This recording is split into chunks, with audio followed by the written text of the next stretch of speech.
Okay, last but not least, let's take a look at, rather than modifying an existing joint, how would we add an entirely new joint to the model? And the demonstration I'll do here is let's try and add a neck joint to the model. Let's try and allow the head to move free and independently relative to the rest of the torso here. I've never actually tried this, so we're kind of going live here and doing this in real time, and we will see how it works. Okay, to add an existing joint, I first have to add a new body. Right. So here I've got a pelvis body defined under my body set. And I've probably down here somewhere got a torso body defined. And there's my torso. Right. Okay, so my torso here, I am going to copy that entire thing. And then I'm going to paste it down here.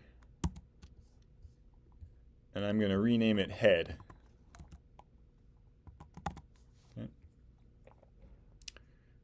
And everywhere that I see torso, I'm just going to change that to head.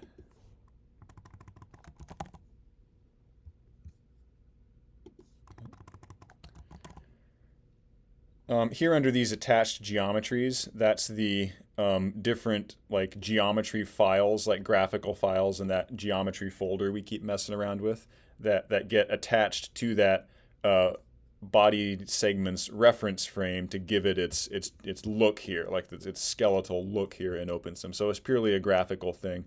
The torso body is actually three separate graphics files stitched together here. There's a spine, and then there's a head, a skull, and then there's a rib cage, or something along those lines. I may be mixing up the specifics there. For the head, I'm probably just going to need this one single file. I'm just going to need like a skull and jaw there. All right, so I'm going to go ahead and delete those other two. And just have that one single geometry there. Okay. Then if I go up here to my torso, I'm going to go ahead and delete the skull and jaw body there. Okay. And before we add our head here, I'm actually going to cut this from there and then save it and load it in again here with that head geometry we removed from the torso body, just to let you see visually what this looks like. So there I removed the head as a graphic. And you can see there my model is now headless, right? But that's all just purely graphical, right? I've still got the marker that I defined earlier today on top of the head, and that marker still translates when I say, do lumbar flexion and extension there. I just don't graphically have like a head graphic, stitched on top of it there. Okay, so then let's put my head body back there. Okay, and down here, to finish off the definition of the body, I have to give it a few parameters to define it there. If you just want to like get it graphically in here and be able to like manipulate it and verify you have the joints defined correctly, then these parameters don't really matter. You can make the mass really small, you can make it really big, doesn't really matter that much. It's good though if you're doing like say inverse dynamics, then the inertial properties of the bodies start to matter. So it's good to define these things in realistic ways for general use. So what should I set here for the mass of the head? Let's go into a reference. And my favorite reference here is DeLeva. And if I scroll down here, DeLeva says the mass of the human head for males, which this is a male-inspired model, is 6.94% of the total body mass. Okay? And my model here weighs 75.337 kilos. So 75.337 times 6.94% is 5.2284 kilograms. Right? So I'm going to set the mass of my head to 5.2284 kilograms. And then I want to subtract that from the mass of my torso because my torso no longer includes my head. Right? So 26.8266-ish, 26.8266 minus my head mass is my new torso mass should be 25.5982 kilos. So 21.5982 kilos. Okay. Now, you would also probably want to adjust the mass center location of the torso. Now it's now lacking that fairly heavy mass on the top, so it's probably not going to affect where the mass center is too much in the anterior, posterior, medial, lateral axes, but where it is in this vertical direction, it's probably going to move down a little bit because now you no longer have that big mass on the top. Might want to adjust the moment of inertia a little bit. The whole torso is easier to rotate without that large mass on the top there. For the head here, these moments of inertia for the entire torso definitely wouldn't be realistic, and this value for the center of mass location definitely wouldn't be realistic. The center of mass of the head is not located 32 centimeters above the neck. That would be a very tall head for sure if somebody's head center mass was indeed located there. We're not going to worry too much about those parameters just now, but those are all things that you would have to specify to get this to be an actual realistic model of the head. The paper here, DeLeva, is a good example for things like that. It's got a reference here for like what fraction of the total body mass is the head, and then all the other various body segments. It's got fractions of the like length of the body segment. So it says here the center of mass of the head is located a little bit under 60% of the distance from the vertex of the head to the mid G to whatever particular anatomical landmark that is. It's got some values here that you can use to define the moments of inertia of the head, for example. And so it's got a lot of good data here for making well-informed decisions on setting inertial properties of particular body segments here. Okay, so we're not going to worry about it for now, but those would be something that you would want to adjust to be realistic human-type values if you were going to actually use this head body that we defined here for research purposes. Okay, so I have defined my head there, and that just defines the body. If I try to load my model in here, I'm not actually sure it's going to let me load it in here if I have a body that is not coupled to any particular joint motion. It may just give me an error here. Yeah, there it says attempting to assign an invalid something or other pelvis offset. So there's something there that it doesn't like here. And then down here in my messages it says body head is not connected to a joint. Okay, so whatever I have defined there, it really didn't like that too much. So let's go down here to my joint set. And now we want to define the head as rotating relative to the torso. And we're going to call that a neck joint. That's going to be most similar to my lumbar joint, or which OpenSim actually calls the back joint, which is a rotation of the pelvis and the torso. Okay, so we're going to copy that and change it into a rotation of the head relative to the torso, rather than the torso relative to the pelvis. So this isn't a back joint, this is a neck joint. My parent frame is not going to be my pelvis, it's going to be my torso. And my child frame is not going to be my torso, it's going to be my head. Okay, I'm going to call these motions neck extension, neck bending, and neck rotation. And again, don't worry too much about the ranges allowed there. They're just a graphical thing. It's not prescribing the physiological range of motion. Okay, then I need to define these offsets, or these frames that I referenced up there. So I'm going to say torso offset, and that's my torso. And then head offset, and that's my head. And then I'm going to couple those motions to those coordinates that I defined earlier.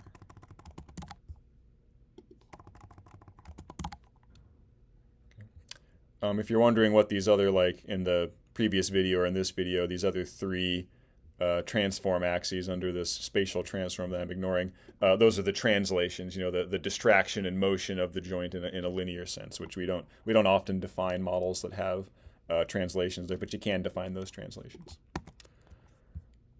Okay, is it as simple as that? Let's see if we got lucky here, and let's load it back in. Okay, we've got something there. It doesn't quite look right, but I've got a head floating in space there. And then I can go to my coordinates, and I can say, okay, here's neck extension. Okay, that's kind of working. And I can say there's neck bending. All right. Kind of working. And there's neck rotation, right? It can be a little bit easier to visualize what's going on here if you go to your navigator and you go to your body. And let's go to my torso and show its mass center. And you can see it pop up in green there. And then show its axes, which these are subtle, but you can see them down here, like near the bottom of the torso at the lumbar joint there. You can see the X, Y, and Z axes for the torso, those subtle little lines there. And then let's do that same thing for our head. Let's show its mass center. Okay, doesn't really look like the right spot for mass center for a head, but we can work on that a little bit later. And then let's also show the axes. Okay. So there's my coordinate system for my head, and there's my coordinate system for my torso. Okay. And then if I do my neck rotations here, pay attention to where this head coordinate system is moving relative to this torso coordinate system. Right. There's neck extension, so rotating about that blue axis. There's neck bending, rotating about that red axis, and there's neck rotation, rotating about that green axis. Okay, so I've got a couple problems here. I want to get my center of mass in my head to actually be, within my head there, and I need to get my axis of my neck joint to actually be on my neck there, right?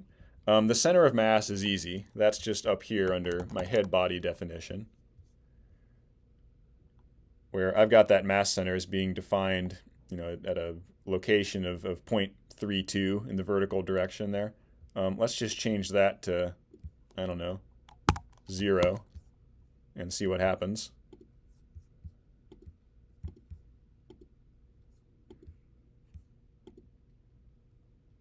Okay. And notice that didn't move my head graphic at all, but it should have moved where my head center of mass is located. Okay, it's now located quite a bit further down there. And you can actually, that's one of these things that you can actually play around with here in the properties here. Like if I click on head in my navigator, then under properties, I can go under mass center and enter in different values there. So my center of mass is clearly way too low there. So let's move it, 10 centimeters up in the air. Okay, that's better. How about 30? Better. How about 40? Okay, better. 50. Okay, now we're getting better. So then, you would fine tune that to get it to be, some particular spot that seems realistic for the head there. You might go to a reference like this and say, okay, it should be located about 60% of the distance from, the top of the head to mid-G, whatever that is. I think that's the center of some, midpoint of some particular pair of anatomical landmarks. Is probably defined in the paper here. But you can get some references here to like where exactly the center of mass of the head should be located. Okay. Kind of more to the point here is getting a better understanding of like this coordinate here where it says location of the center of mass of the head in the body frame there. Like what is that, like what's the meaning of that like distance there? Like this 0.5 that I specified in there, 0.5 what? If I go to my head here and do show axes and then set that 0.5 to 0, and then let's just set like all of these to 0, then notice my center of mass there for the head is located on the origin of the head's reference frame there, right?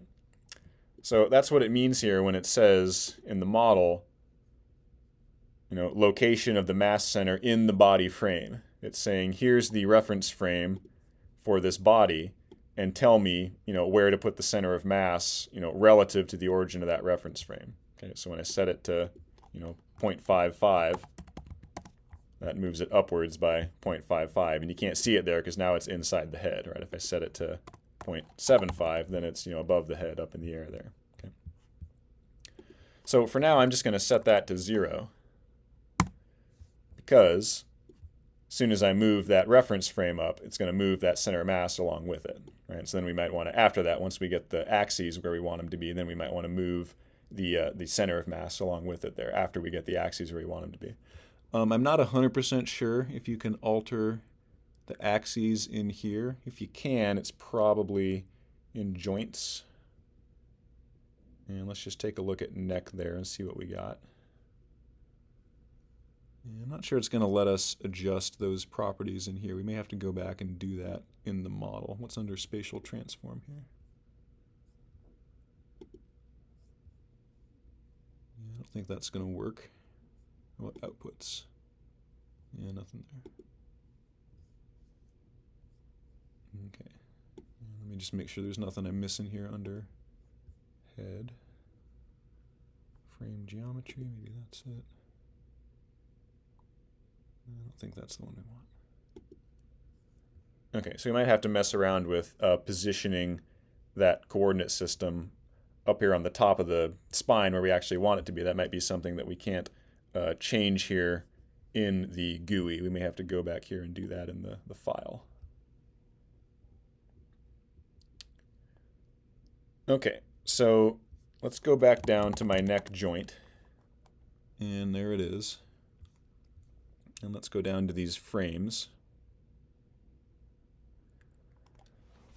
This is another part of the model that I don't have a great understanding of, but to the best that I can determine, the key parameters here, the key numbers that you want to play around with, are in this translation vector of this first physical offset frame that you define under frames. Okay? I believe what this is saying is, if I go back to my graphics, and let me pull up my reference frame here for the torso. I believe what this is saying is I've got my neck joint here defined between my head body and my torso body. I think when we're saying, translation of XYZ here under the torso offset, that's saying offset the reference frame for the other body here, the head, this distance or this, XYZ coordinates from the reference frame of this first body. To the best that I can understand, I think that's what's going on here. So we can check that by setting this to something where it should have a known result, right? So if my understanding is correct there, if we take this, let's zoom in there, this reference frame for the torso, and if I change this translation here of torso offset for the head to be 0 in the x direction, 0 in the z direction, and then like, I don't know, 0.4 in the y direction, then that should define here an XYZ coordinate system for the head that's just vertically straight above that XYZ coordinate system for the torso. Okay? So if my understanding is correct here, that's what should happen here when we do this. So let's save that and then go back here and close my model and reload it. And what do we get? Okay, now my head is clear up in space. But again, that's just graphics. Don't worry about it too much. You can still see my marker on the top of the head is where I would expect it to be. And let's go back to our bodies. And let's display my torso axes. Cool. And let's display my head axes. Cool. Okay, so my understanding was correct there, right? My head reference frame is now straight above my torso reference frame. Okay, so then I'd want to go back into my model and I'd want to play around with this, right? That's not quite where I'd want it to be. I want it to be a little bit higher here, right? But you can see here now when I'm doing my rotations, where'd my neck go? There it is. Now when I do neck extension, things are moving. Neck bending, coordinate systems moving. Neck rotation, coordinate systems are moving. Okay. Notice that my marker on top of my head is not moving. That's because, remember, if I go to my head marker, my head is not defined on my head body. My head is defined on my torso, right? So after I get my head redefined here, I'd need to go in and change the location of that marker to be 1 on the head, and 2, I probably have to play around with its coordinates to get it to the right spot on the head. Okay. So the big thing you're probably noticing here is like, Dr. Miller, your head is like decapitated from your model, right? Your head is like 3 feet up in the air off the neck. What's going on here? Keep in mind that that is all just graphical. That's all just where it is positioning that particular graphic. That has nothing to do with mechanically what's moving here. Mechanically, it's all about these reference frames and the centers of mass of those reference frames, where they are at relative to each other. That's going to be the mechanics that are going on here. So this center of mass isn't quite in the right spot for the head. It should be a little bit higher. This reference frame for the head isn't quite where I want it. It should be a little bit higher to be on the neck, but it's not grossly off. My positioning of my head graphic is grossly off here. That's just because when I had it stitched onto the torso, that file is defined as having the head like up in the air quite a bit, so that it'll, when you attach it to the torso reference frame here, down on it with its origin down here in the lower back, it'll move it up in the air here and be positioned, in the right spot to visually look right. I haven't found an easy way of like going into the model and telling it like back up on the head body here, like, hey, this graphic here, I want you to like visually move it downward by like 40 centimeters or whatever. I haven't found an easy way to do that. The only real way that I've found of doing stuff like that is like manipulating those files. Like this is a common piece of software, ParaView, that gets used at least on Macs, and I think there's a Windows version too, for like manipulating like graphics files like that. Like in here, I can open a file, hopefully. Like if I just go to my downloads folder and to geometry, and let's just open up like, I don't seem to have the skull in this one. Let's just open up a different one. Here's my, let's just find the right femur, for example.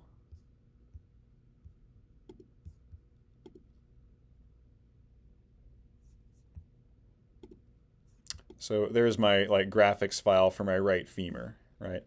And so then there's all sorts of different, like they call them filters in the software, but all sorts of different manipulations I can do to this file to change it.